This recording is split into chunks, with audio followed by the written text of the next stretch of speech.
নমস্কাৰ এই মুহূৰ্তত দিবলৈ আছো কেইবাটাও বিগ ব্ৰেকিং আমি ৰাজ্যৰ লগতে দেশৰ বিভিন্ন খবৰসমূহ আপোনালোকলৈ আগবঢ়াইছো প্ৰথমতে দিবলৈ আছো অসমৰ বানপীড়িতৰ সমস্যাৰ খবৰ উজনিৰ বানপীড়িত শিক্ষাৰ্থীক 30 জুলাইৰ পৰা যোগান ধৰা হ'ব বিনামূলীয়া কিতাপ ইউনিফৰ্ম সদৰি কৰিলে মুখ্যমন্ত্ৰীৰ কাৰ্যালয়ে হেহতীয়া ভয়াবহ বান পৰিস্থিতিয়ে উজনি অসমত বিস্তৰ ক্ষতি সাধন কৰি জনজীৱন ব্যাহত কৰি তুলিছে বানৰে কালৰূপৰ পৰা বাদ পৰা নাই ৰাজ্যৰ শিক্ষা ক্ষেত্ৰখনো বানৰ ফলত বহুতো ছাত্ৰ-ছাত্ৰীৰ বহুমূলীয়া শৈক্ষিক সামগ্ৰী নষ্ট হোৱাৰ লগতে শিক্ষানুষ্ঠানসমূহৰো বিস্তৰ ক্ষতি সাধন হৈছে এনে এক জটিল পৰিস্থিতিত ছাত্ৰ-ছাত্ৰীসকলৰ ভৱিষ্যত সুৰক্ষিত কৰাৰ স্বাৰ্থত অসম চৰকাৰে গ্ৰহণ কৰিছে গুৰুত্বপূৰ্ণ পদক্ষেপ ৰাজ্যৰ মুখ্যমন্ত্ৰীগৰাকীয়ে স্পষ্ট কৰি দিছে যে ৰাজ্য চৰকাৰে শিক্ষাৰ্থীসকলৰ ভৱিষ্যতৰ ওপৰত গুৰুত্ব প্ৰদান কৰিছে চলিত বানত যিসকল ছাত্ৰ-ছাত্ৰীৰ পাঠ্যপুথি সম্পূৰ্ণৰূপে নষ্ট হৈছে বা হেৰাই গৈছে তেওঁলোকৰ চলিত শিক্ষাবৰ্ষ যাতে কোনো কাৰণতে ব্যাহত নহয় তাৰ প্ৰতি লক্ষ্য ৰাখি চৰকাৰে সম্পূৰ্ণ নতুন পাঠ্যপুথি প্ৰদানৰ ব্যৱস্থা গ্ৰহণ কৰিব মুখ্যমন্ত্ৰীৰ কাৰ্যালয়ৰ ফালৰ পৰা সামাজিক মাধ্যম যোগে জনাইছে এনেদৰে ছাত্ৰ-ছাত্ৰীসকলৰ ভৱিষ্যত সুৰক্ষাৰ বাবে অসম চৰকাৰৰ সৰ্বাধিক গুৰুত্ব প্ৰদান কৰিছে হেহতীয়া অসমৰ বানত যিসকল শিক্ষাৰ্থীৰ পাঠ্যপুথি নষ্ট হৈছে বা হেৰাই গৈছে তেওঁলোকক চলিত শিক্ষাবৰ্ষ অব্যাহত ৰাখিবলৈ সম্পূৰ্ণ নতুন পাঠ্যপুথি প্ৰদান কৰা হ'ব আৰু ইয়াৰ পিছতে আগবাঢ়িছো আমি পৰৱৰ্তীটো খবৰলৈ ধৰ্মেন্দ্ৰ প্ৰধানৰ কাৰ্যকালত 21 শিক্ষাৰ্থীৰ আত্মহনন এই মন্তব্য গৌৰৱ গগৈৰ পূৰ্বৰ কেন্দ্ৰীয় শিক্ষামন্ত্ৰী ধৰ্মেন্দ্ৰ প্ৰধানে পদত্যাগ কৰাৰ পাছতো প্ৰশ্নকাকত ফাদিল বিতৰ্কৰ অন্ত পৰা নাই এইবাৰ সদনত গৰজি উঠিল গৌৰৱ গগৈ মঙলবাৰে বিৰোধী দল কংগ্ৰেছে প্ৰশ্নকাকত ফাদিল ৰোধ কৰাৰ লক্ষ্যৰে শেহতীয়াকৈ দেখা দিয়া বিভিন্ন প্ৰতিযোগিতামূলক পৰীক্ষাৰ অনিয়ম প্ৰশ্নকাকত ফাদিল আৰু শিক্ষাৰ্থীৰ মানসিক চাপৰ বিষয়টোক লৈ সংসদৰ ভিতৰে বাহিৰে কেন্দ্ৰীয় চৰকাৰক ঘেৰাও কৰাৰ প্ৰচেষ্টা অব্যাহত ৰাখিছে বিৰোধীয়ে লোকসভাত কংগ্ৰেছৰ উপদলপতি তথা অসমৰ সাংসদ গৌৰৱ গগৈয়ে কেন্দ্ৰীয় শিক্ষামন্ত্ৰী ধৰ্মেন্দ্ৰ প্ৰধানৰ কাৰ্যকালক তীব্ৰ ভাষাৰে সমালোচনা কৰি এক বিস্ফোৰক মন্তব্য কৰে সংসদৰ ভিতৰত বক্তব্য প্ৰদান কৰি গৌৰৱ গগৈয়ে ৰাজ্যসভা আৰু লোকসভা উভয় সদনতে শিক্ষাখণ্ডৰ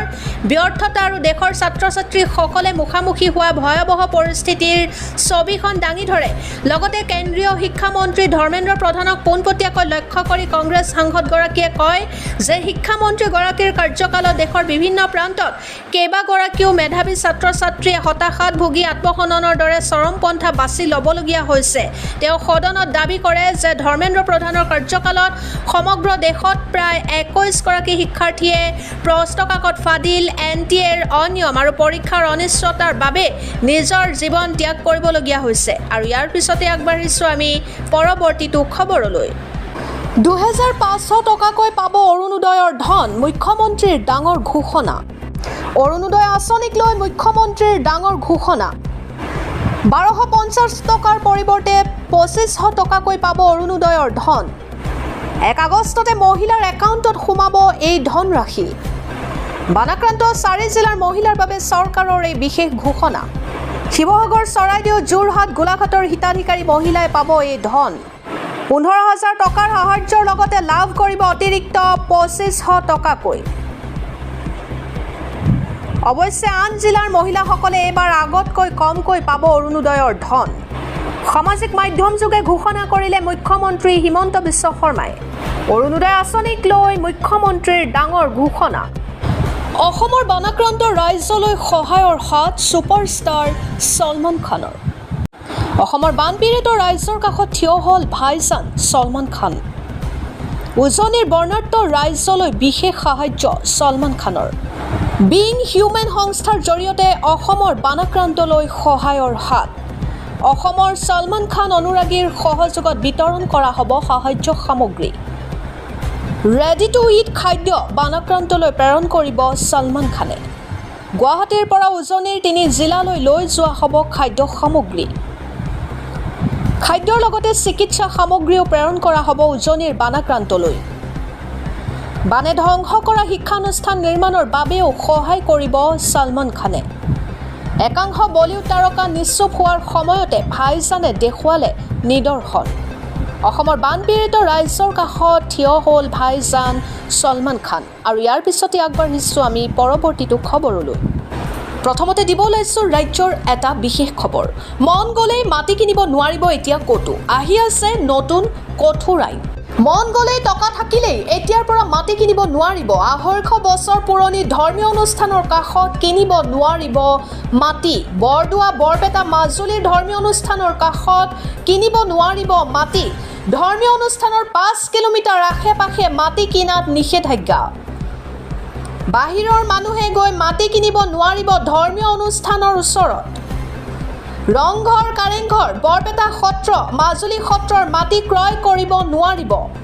5 কিলোমিটাৰ আশে-পাশে কেৱল খিলঞ্জীয়া সকলেহে বসবাস কৰিব পাৰিব ৰাজ্যত শীঘ্ৰেই আহি আছে নতুন কঠোৰ আইন সদনত আইনক লৈ ডাঙৰ মন্তব্য মুখ্যমন্ত্ৰী ডক্টৰ হিমন্ত বিশ্ব শৰ্মাৰ আৰু ইয়াৰ পিছতে আগবাঢ়িছোঁ আমি পৰৱৰ্তীটো খবৰলৈ 2 কোটিৰ সাহায্যৰ পাছত লাখ লাখ টকাৰ ঔষধ উজনিত বিনামূলীয়া চিকিৎসা সেৱা আজমলৰ উজনিৰ বানপীড়িতৰ কাষত সাহস হৈ থিয় দিছে আজমল 2 কোটিৰ আৰ্থিক সাহায্যৰ পাছত এইবাৰ বিনামূলীয়া চিকিৎসা সেৱা লাখ লাখ টকাৰ ঔষধ লৈ উজনিলৈ ৰাওনা চিকিৎসকৰ দল বিনামূলীয়াকৈ কৰা হ'ব স্বাস্থ্য পৰীক্ষা প্ৰদান কৰিব ঔষধ হুজাইৰ হাম হাস্পাতালৰ অভিজ্ঞ চিকিৎসকৰ দলে আগবঢ়াব চিকিৎসা প্ৰতিটো বিভাগৰে অভিজ্ঞ চিকিৎসক ৰাওনা হৈছে উজনিলৈ উজনিৰ বানপীড়িতৰ কাষত সাহস হৈ থিয় দিছে বদৰুদ্দিন আজমল আৰু ইয়াৰ পিছতে আগবাঢ়িছোঁ আমি পৰৱৰ্তীটো খবৰলৈ বানত মৃত্যু হ'লে নালাগে মৰণোত্তৰ তাৎক্ষণিকভাৱে পাব ক্ষতিপূৰণ এই ঘোষণা ৰাজ্যৰ মুখ্যমন্ত্ৰী ডক্টৰ হিমন্ত বিশ্ব শৰ্মাৰ বানত মৃত্যু হ'লে কৰিব নালাগে মৃতকৰ মৰণোত্তৰ পৰীক্ষা পৰিয়ালক বৃহৎ সকাহ দি মুখ্যমন্ত্ৰীৰ ডাঙৰ ঘোষণা কোনো সদস্যৰ মৃত্যু হ'লে পৰিয়ালে তাৎক্ষণিকভাৱে পাব ক্ষতিপূৰণ জিলা প্ৰশাসনৰ বিলম্ব অবিহনে পাব লাগিব ক্ষতিপূৰণ এককালীন ক্ষতিপূৰণ সাহায্য প্ৰদান হ'ব লাগিব খৰকটীয়া মুখ্য সচিবৰ সৈতে হোৱা বৈঠকত মুখ্যমন্ত্ৰীয়ে ল'লে সিদ্ধান্ত বানত মৃত্যু হ'লে কৰিব নালাগে মৃতকৰ মৰণোত্তৰ পৰীক্ষা এই ঘোষণা ৰাজ্যৰ মুখ্যমন্ত্ৰী ডক্টৰ হিমন্ত বিশ্ব শৰ্মাৰ আৰু ইয়াৰ পিছতে আগবাঢ়িছোঁ আমি পৰৱৰ্তীটো খবৰলৈ বিনা পাৰিশ্ৰমিকেৰে উজনিত শ্ৰমদান দিয়ক নামনিৰ যুৱকে নামনিৰ হাজাৰ হাজাৰ যুৱকলৈ বিশেষ আহ্বান বিধায়ক চেয়াৰমান আলীৰ উজনিৰ বিপদৰ সময়ত সহায়ৰ বাবে উজনিলৈ যাওক নামনিৰ যুৱক পাৰিশ্ৰমিক নোলোৱাকৈ উজনিত শ্ৰমদান কৰক নামনিৰ যুৱকে পলসত পোত খোৱা বাসগৃহ চাফা কৰাত সহায় কৰক নামনিৰ যুৱকে নিজৰ খোৱা খাদ্য নিজেই যোগাৰ কৰি নামক সহায়ত পুৰণি কথা সকলো পাহৰি বিপদৰ সময়ত লগ দিয়ক উজনিক ৰাজ্য চৰকাৰে উজনিলৈ দিয়ক 10,000 কোটিৰ পেকেজ অধ্যক্ষৰ নেতৃত্বত বিধায়কৰ দল যাওক উজনিলৈ প্ৰধানমন্ত্ৰী মোদী অমিত শ্বাহ কিয় অসমৰ বানক লৈ নিশ্চুপ হৈ আছে অসমৰ পৰা কেন্দ্ৰক কেৱল সম্পদহে লাগে নেকি নামনিৰ হাজাৰ হাজাৰ যুৱকলৈ বিশেষ আহ্বান বিধায়ক চেয়াৰমান আলীৰ উজনিৰ বিপদৰ সময়ত সহায়ৰ বাবে উজনিলৈ যাওক নামনিৰ যুৱক পাৰিশ্ৰমিক নোলোৱাকৈ উজনিত শ্ৰমদান কৰক নামনিৰ যুৱকে এনেদৰে কয় চেয়াৰমান আলীয়ে আৰু ইয়াৰ পিছতে আগবাঢ়িছোঁ আমি পৰৱৰ্তীটো খবৰলৈ অৰুণোদয় আঁচনিক লৈ আছে নেকি আপত্তি আঁচনিৰ সুবিধা নোপোৱা সকললৈ আহি আছে ভাল খবৰ অৰুণোদয় আঁচনিৰ সুবিধা নোপোৱা সকললৈ ডাঙৰ খবৰ চলি থাকিব এই আঁচনিত যোগ্যজনক সুবিধা দিয়াৰ বাছনি প্ৰক্ৰিয়া আগষ্ট মাহৰ পৰাই অৰুণোদয় আঁচনিৰ ধন পাব ৰাজ্যৰ মহিলাই 3 আগষ্টৰ পৰা ৰাজ্যত পুনৰ প্ৰযোজ্য হ'ব অৰুণোদয় আঁচনি কলাক্ষেত্ৰৰ এক অনুষ্ঠানত মুখ্যমন্ত্ৰীয়ে মুকলি কৰিব আঁচনিৰ ধন সদনত বিত্তমন্ত্ৰী জয়ন্ত মল্ল বৰুৱাই সদৰি কৰিলে এই কথা প্ৰতিখন গাঁও পঞ্চায়তত অনুষ্ঠিত হ'ব অৰুণোদয় সন্মিলন দুমাহৰ ভিতৰত